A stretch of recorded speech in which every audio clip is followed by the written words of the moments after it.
Yeah, this is Israel Picasso from When I Fell in Love with Hip Hop. Today's guest is. Can you tell them who you are for those that don't know who you are? And let them know how you got on No Limit records.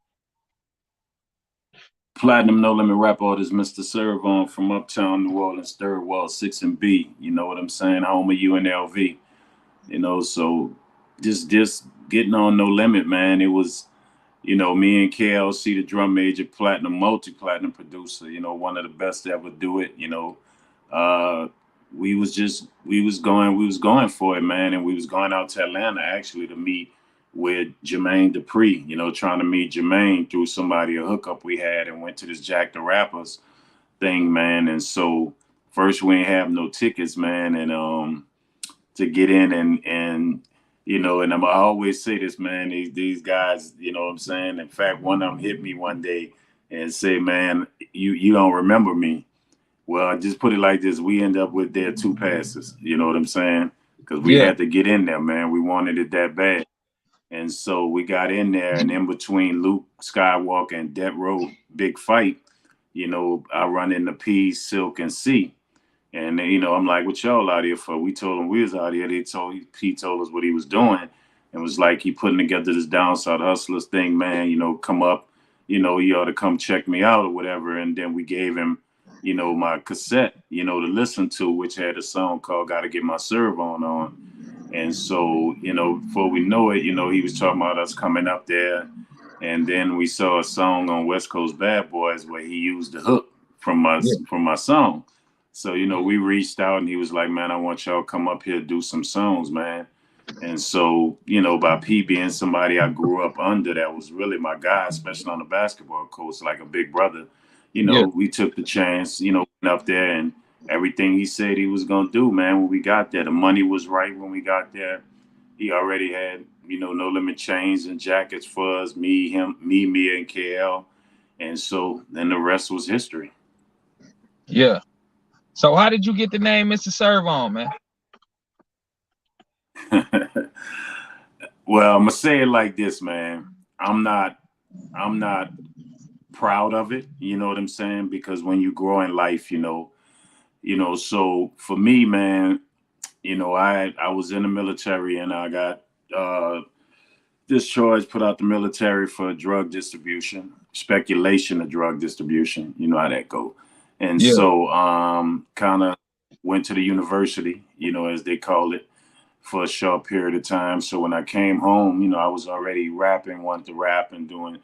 And so when I got home, it was like I still, money was still on my mind. And so my cousin got me a job at a bank at night authorizing people credit cards, right? okay. I was young, so I just got me a little job. And when I learned a system, you know, and it was a guy that told me, he said, man, if you ever gonna go back to jail, man, don't go for no hood shit. Go for some corporate, you know what I'm saying? And so I laugh and say today how they talk about scammers, right?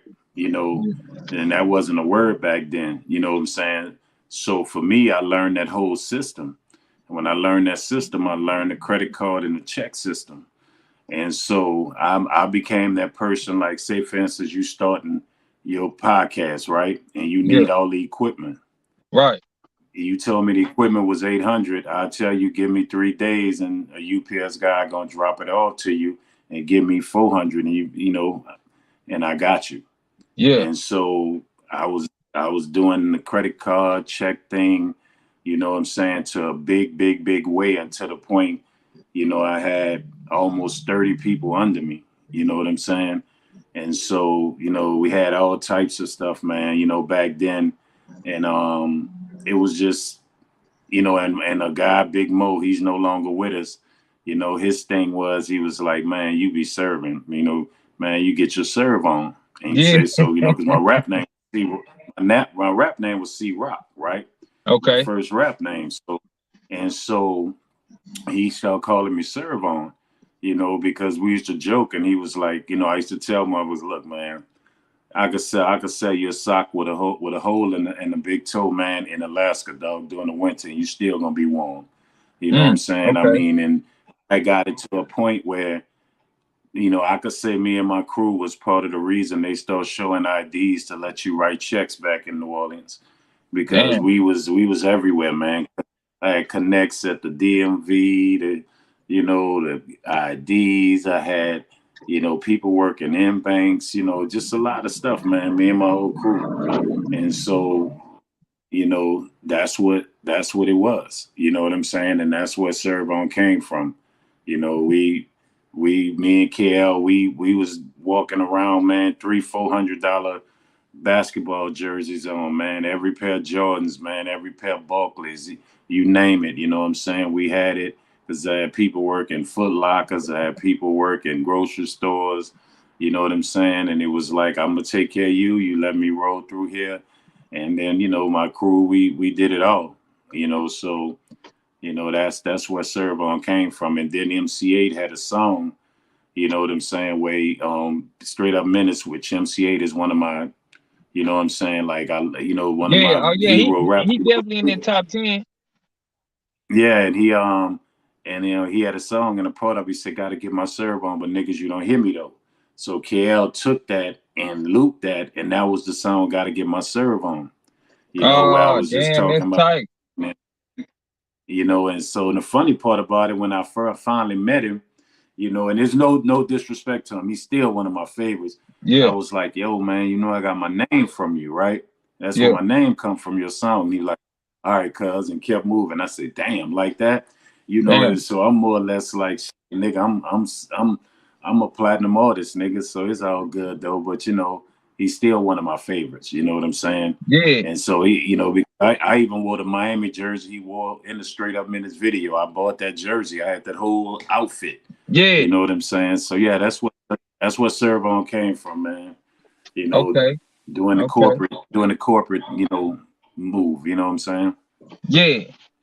Okay. So in the last interview we talked about a lot. This interview, man, the fans want to know how was the energy on No Limit when Snoop came, and did y'all really had to protect them from death row? I'm gonna tell you, the energy it was like a dream, man, because Snoop was on all our walls, man, growing up, posters and stuff like that. And when you getting to see Snoop, man, like this is everything. So it was more or less like, I want to learn from you. We was in awe. You know what I'm saying? Even though we was who we were then, it was still like, yo, this one of the gods of this. You know what I'm saying? And so we were just excited, man. And as far as protecting him, man, I mean, we never had to deal with that. I mean, he had the one incident, and a few people, that was one or two that was on death row that be doing interviews. I kind of commented one day when they told a story of how it went, kind of making it seem like they was able to get at him and we didn't. Oh, are you Nah, talking it about the was, he was. situation at the No Limit comedy tour? Yeah. So, Okay. we were going on stage. He was back there, but he was going on stage. He was with his people. And we was telling them, come on stage. And they was like, nah, we coming, they're in the back. And so while we on stage, I guess whatever happened, happened. You feel what I'm saying? And so then we ran off stage looking for them. You feel what I'm saying? And so going behind them, they went out the back door and we got out there. It was a bunch of police. You feel what I'm saying? And so, that's how that situation, because, some, one or two, I won't say their name, was talking about, like as if we was there and we let that happen to him, or when they tried to get at him, because trust me, if we would have been back there, nah, it wouldn't have been none of that. We would have Yeah. just, because that road dudes were real dudes. They was real dudes. So it would have just been a bunch of real dudes going at it, because we wouldn't have let nothing happen to him if we there. You Right. feel what I'm saying? And after that, it was really nothing, man. It was still mutual respect, with the fact, that's California, and when Right. you go to LA, and one thing I know about LA dudes, they gonna be LA dudes whether they in LA or not. They Right. real ones. But when you there in they backyard, you know what I'm saying? You have to watch yourself. And so Yeah. with us, we didn't really worry about that. We did what we did. We was in LA. We was all on the West Coast or whatever. You know, we ain't bothered nobody and nobody bothered us. You Yeah. feel what I'm saying? So, you know, I mean, it was one of them things where we still was on the West and whatever, whatnot, and they was there. You know, Death Row was there and whatever, whatnot. But you know, we didn't have no issues with them, man, and they didn't have no issues with us. You know, Yeah. and even if it would have, it would have been a bad situation because we from New Orleans, we not backing down, and they from Cali, and they not backing down. So you Yeah. know, thank God it never came to that. You know, but you know, we was one of those labels that, you know, from C Song, you know, fuck them other niggas, to, you know what I'm saying, to let it be known that we not these other labels that will back down from them, you know, Yeah. and they not gonna back, you know what I'm saying? So it's respect to them, but you know, thank God nothing never did go down. You feel what I'm saying? Because neither side was gonna back down. 100. So Yeah. So what was the studio session like with Mac and Snoop on that road? You know what I'm talking about? wait, you said which one, which song? That whoa. Oh, That I actually wasn't there for that session, you man. what I wasn't there. No, you I was on wasn't that there for record that though. session. But I wasn't actually, we did Oh, it you in wasn't in the different, you know session. what I'm Okay, saying? but okay. Yeah, because around that time when Snoop came, I just had a newborn. You know what I'm saying? Well, you know, my wife at the time, we just had a Yeah. baby, so I was spending a lot of time at home, you know, Right. wanting to just be dads, you know. 100. For sure, for sure. Do you have any crazy Snoop Dogg stories? Mosquito. Uh Nah, you know something, man. I think the funniest thing, man, you know, when I first met him, like, you know what I'm saying, you know, I joke around. So, man, he used to love the fact, you know, we used to laugh and joke. And I think about the funniest thing, man, was like when we got to Houston where he was gonna perform with us for the first time, right? Yeah. And he came out of the room and he just had on his boxers and no shirt, man. And like, God damn, Snoop Small, right? You know Yeah. what I'm saying? So we, Snoop Slim, man.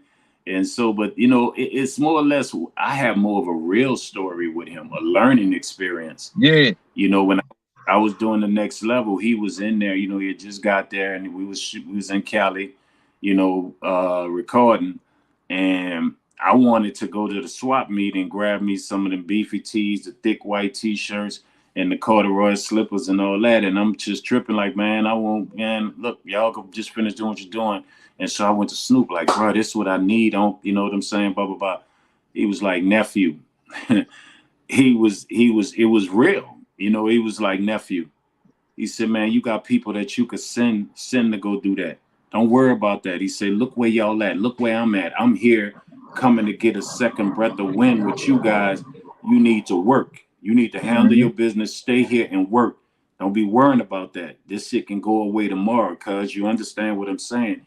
And at first, me and the young me being like, man, why is this nigga talking to me like that? Really? Yeah. Yeah. And I think he felt that, like the way I'm looking at him, you know what I'm saying? Like, you know, and he was like, he said, nephew, I'm just trying to tell you, you got y'all work, man. Y'all got here for a reason. It's your time, work.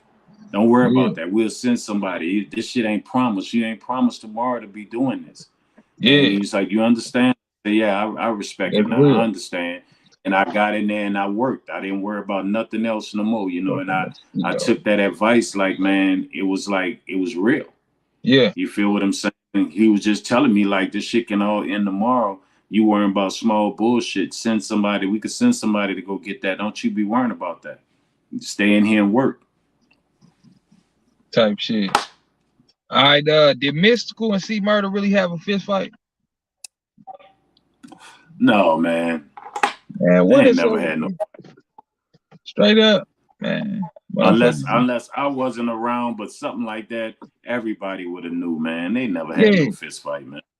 Right. Right. Right. Nah, All right. I got another no, one for you. man. You know, You said what? nah. I said that. No, indeed, man.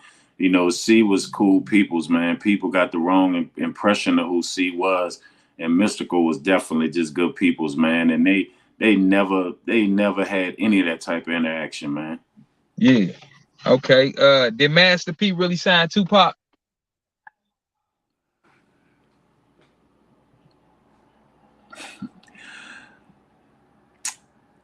Not that I know of, man. I know they were cool. I know they were talking around that time. Sad to say before his death. Yeah, And what I mean. I don't. I know he was. They saw each other. They was around each other. Around that time. But I mean, I don't know if it was business or because I think Pac was whatever he was doing his situation. Possibly, I don't know. I'm not gonna put that out there that it was gonna be through priority. I think possibly whatever would not on his Machiavelli stuff or whatever. So I don't know if he had anything to do with that. I don't know, but I know they were cool. You know what yeah, I'm saying? And they did speak, right before his passing or whatever. right. But as far as signing, I have no idea, Mike. You never know, man. But I think Pac wanted to have his own. I don't Yeah, think he would have signed with anybody else after coming out of jail, being with Death Row, being an artist, doing his job that he was doing. With at Death Row and giving them the albums and things like that. I think if anything, if he was really leaving Death Row, which I don't know, you feel yeah, what I'm saying? I don't know what's going on that. That's all their business. I right. think he will want his own situation. Yeah. I just remember Master P, like how even Master P like was sounding not sounding like Pac, but like sounding like Pac a little bit, like like how they was using the harmony or shit, like how Pac used to say shit in different hooks and shit. I remember Mhm. that shit, like uh, but Well, I mean, a lot of people. The funny thing, they always put that on guys on our label with Pac, right? yeah, But a lot of rappers use Pac style, and if yeah, anybody no, was they rapping did, back then, and you hear them say, yeah, if anybody was rapping back then, and you hear them be like, man, can you feel me? That's Pac. yeah, A yeah. lot of people do that, man. You, He was hey, he no, was real that shit though. inspirational, man. Yeah, Yeah, and that's the most. See, people look at that as wrong, but it's flattery when someone it's homage, attempts to sound like you. Yeah, it's homage. Yeah, it's respect. But you know how people gonna do, man. I mean, I think they try to take everything away from P. Like you can't, try to man. That find man every was a little hole and genius. say this and say that. Yeah, that Man, man was a genius, everybody man. right now that run around here and they being independent and they doing their own thing and they got They took a businesses lot of and that shit different from things P. like that. Man, they P took, learned hey, man, that man because P one, did a lot of shit, man. because To one, us, like a lot of motherfuckers wanted to be like P too. bro, bro, bro. Let me tell you something. 80% of the industry wanted to be an artist on a major and be an artist and don't be making no money. The other Yeah, 20%, was the E40s, the Lil J's, and rap a lot, and Luke Skywalker. These were the independent guys. You know what I'm saying? And Tony Drapers and stuff like that. Everybody else was trying to be an artist, man. So when P came and pushed that independent thing and say 15% can't pay my rent, all them today, all them should thank him for pushing that agenda and showing that it could be done. Because all them wanted to be, as they say, man, slaves for a major label, and a lot of them was getting 2%, 10%, and until he pushed that fact, even though he wasn't the first one. Because see, I want people to know something. E40 was big time independent. E40 was one of the first artists to have a major deal. mm, E40 was on a cover of a vibe with inside his house, the White House with all the white in it, the white pool table. He signed yeah, a big deal with John. See, people look over 40 in the Bay. That was a whole independent movement. That's where P learned it from, and then learning it from Lil J and Luke Skywalker, who was independent, and Magic Mike. And I ain't talking about no stripper Magic Mike. right. Back in the days, it was a rap artist named Magic Mike who was pressing his own shit up and going gold, handling his business. But the main ones was Lil J. Everybody, mostly everybody in the Bay, it was real independent. Where P learned it from. And then especially Luke Skywalker, who people don't give enough respect to because All this shit you see out here right now, and everybody could talk about songs where they talking all the nasty shit and Yeah, say like this like and like that. like we were saying Man, last time, like Sexy Red yeah, and Lotto and all of man, them, you know, Glorilla. but do you know why they could say this shit, right? Right, Because Luke right. Skywalker went to jail for freedom of speech for rappers. Luke was the one, dog. Luke is the reason why we can be on the airwaves right now. You feel what I'm saying? He don't get his respect and his genre music and what he did, Yeah, and so but people always try to find things with P Man and try. You can't take nothing from him or us. Period. yeah, They know how dominant we was. We dominated. It was nobody else. We dominated for years. We it was nobody else, nowhere on that level. You feel what I'm saying? Don't get me wrong. Jaden was doing their thing. They were coming. You know what I'm yeah. That's saying? what I I was gonna mean, ask you about too, Bad man. Boy. Yeah, you Yeah, said Bad Bad Boy. Boy was literally over. They was literally over. You feel Yeah, what I'm saying? And so God rest, because of losing Biggie like that or whatever, that road, it was over for them. You know what I'm saying? Even when they still had, Snoop before he came to us, it was just over. We was the strongest. We was everything, and yeah, none of them can. All them that talk now, they wasn't talking that talk back then. I promise you, dog. And when they saw us, ain't none of them was talking no talk. Ain't none of them have attitudes, nothing. And we saw all of them. You yeah, feel what I'm saying? So, I watch interviews now, man, and they be talking, but I remember days coming to every city.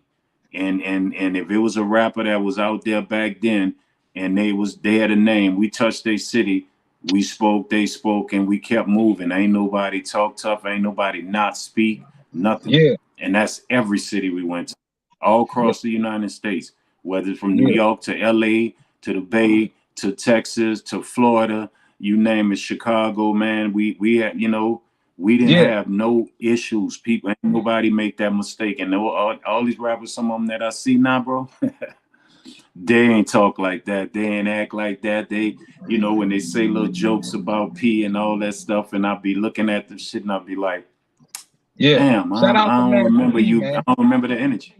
Yeah, I don't Yeah. remember that energy when we was out there. I Shout remember a out to lot of Ice Cream, phone man. calls, I remember a lot of phone calls to the office trying to get on No Limit.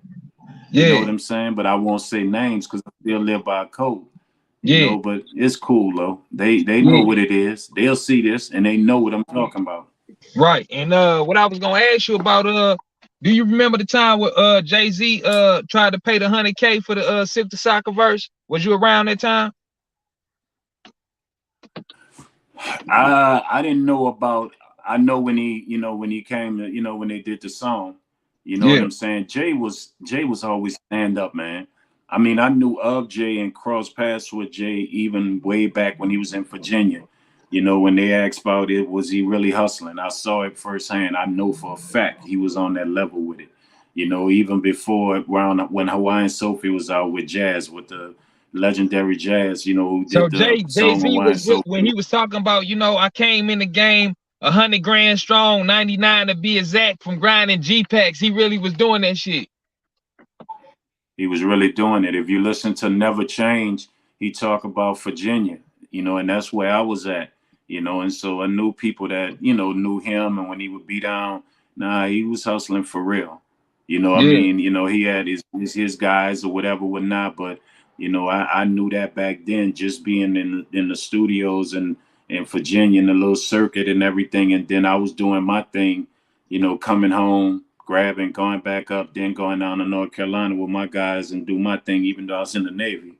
And yeah, so, so you was running cross because Virginia, you had a real war in Virginia where it was like you had DC guys, New York guys, Jersey guys, and then Virginia guys themselves, even the Clips, right? Crazy part, the Clips, the rap group, the Clips, right? yeah, Pusha T them, right? Their uncle was like, he was one of them guys, their Uncle Stacy. He was one of them holding down Virginia. Like, y'all not coming in here and taking nothing. You know what I'm saying?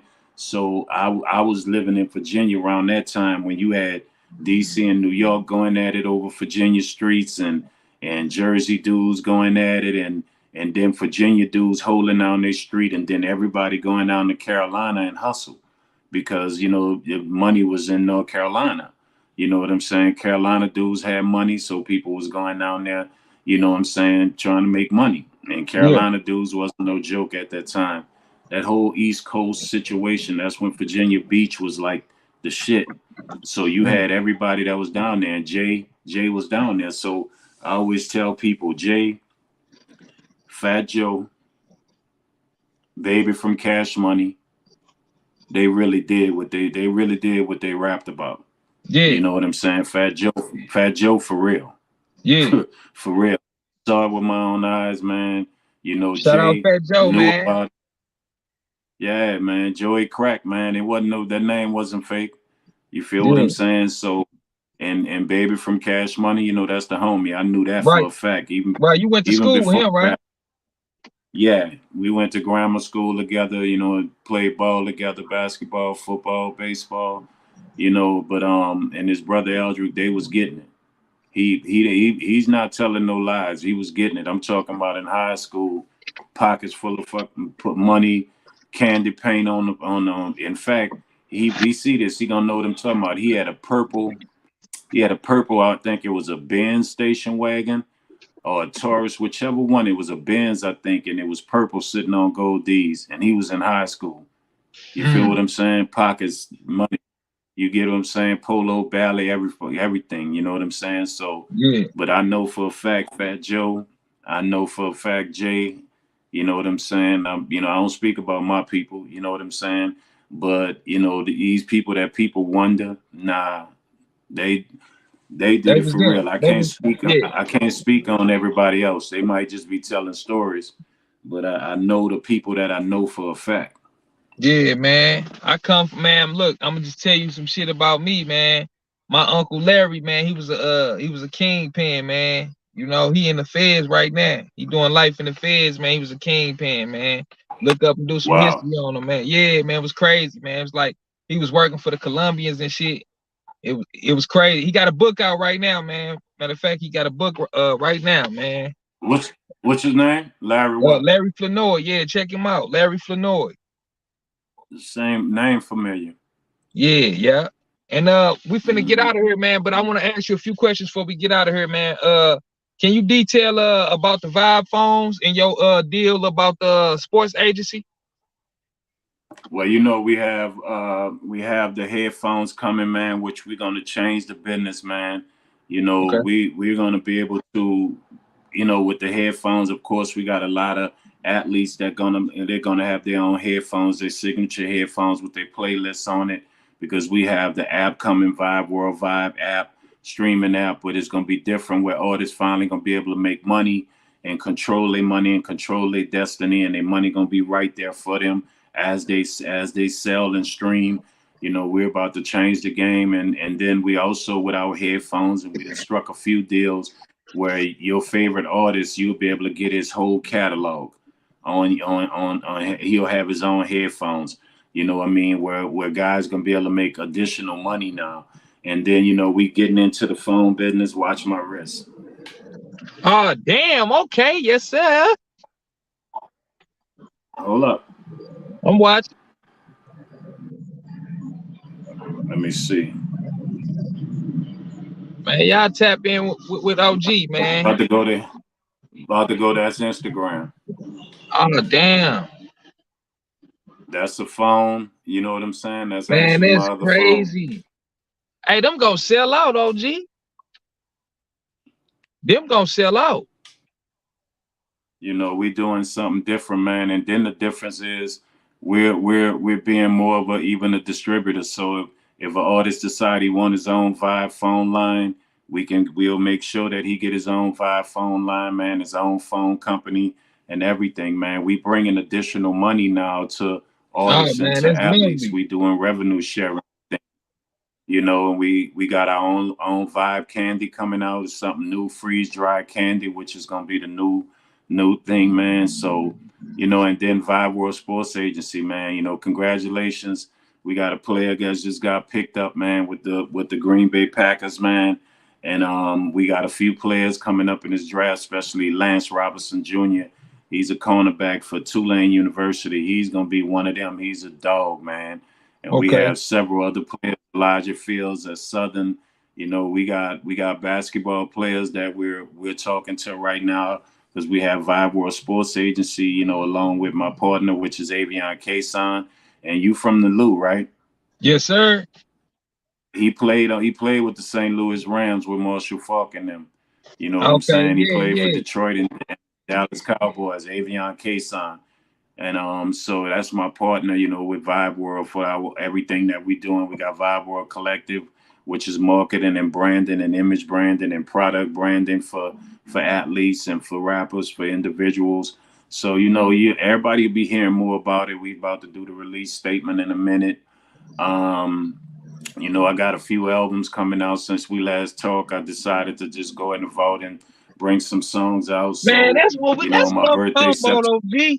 Hey, we've been waiting on that, Yeah, man. We've been waiting on that shit, man. yeah, yeah. I'm announcing it first here, September 18th, man. The album Pac-Man. Remember my character from Pac-Man. About It. Oh man, that's the shit. I I'm can see that's finna sell out. That's finna yeah, sell out. I'm releasing the album Pac-Man. I got some awesome, artists that from Meridian, Mississippi. My guy Tron, AP, Yeah, Black Star Bubba. We got a few people on there, man, that I'm introducing the world to. I yeah. mean, we're gonna drop the Pac-Man album, and we got a Pac-Man strand that was specially made for me and for all my guys that take part in the Bob Marley. You know what I'm Yes, saying? sir. Yes, So sir. we got a lot, man. Vibe And World yeah, coming, man. So it's coming. Hey, we we'll let finna get them out of know. here. This is another episode of When I Fell in Love with Hip Hop. I'm Israel Picasso. This Mr. Serv-On. We out of here. Peace. Peace.